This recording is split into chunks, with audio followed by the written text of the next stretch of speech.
জীবনটা আসলে একটা ম্যারাথন, কিন্তু মজার ব্যাপার হলো সবাই একই জায়গা থেকে দৌড় শুরু করে না। কেউ জন্মেই কয়েকশো মিটার এগিয়ে থাকে, আবার কেউ দৌড় শুরু করার আগেই হোঁচট খেয়ে পড়ে যায়। আপনি যত বড় হবেন ততই বুঝতে পারবেন এই যুদ্ধ কখনোই ফেয়ার ছিল না, আর কখনো হবেও না। কেউ জন্মেই মেধাবী, পরীক্ষার আগের রাতে কয়েক ঘন্টা বই উল্টে পাল্টে পাস করে যায়। আর আপনি রাতের পর রাত জেগে পড়লেও তবুও কাঙ্ক্ষিত ফলাফল আনতে পারেন না।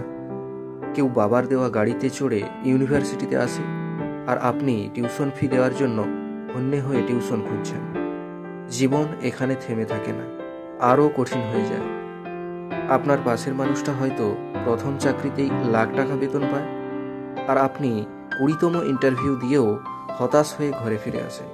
কেউ স্টার্ট আপ শুরু করেই সফল হয়, আর কেউ একটার পর একটা ব্যর্থ উদ্যোগের বোঝা টেনে ক্লান্ত হয়ে পড়ে। এই দৌড়ে যদি আপনি শুধু তুলনাতে ব্যস্ত থাকেন, তাহলে ক্লান্তি ছাড়া আর কিছুই পাবেন না। কারণ এখানে প্রতিটা মানুষের রাস্তাই আলাদা, লড়াই ভিন্ন। একজন যার মাথার উপর ছাদ নেই, সে একটা ঘরের স্বপ্ন দেখে। যার ছোট্ট একটা ফ্ল্যাট আছে, সে বড় অ্যাপার্টমেন্টের দিকে তাকিয়ে থাকে। যার গাড়ি নেই, সে বাইক চায়। যার বাইক আছে, সে গাড়ির স্বপ্ন দেখে।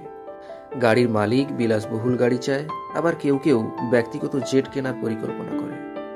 জীবনের এই প্রতিযোগিতার কোনো শেষ নেই, এখানে কোনো ফিনিশিং লাইন নেই। প্রতিদিনই শুধু সামনে ছুটে চলা, কখনো থামতে পারবে না।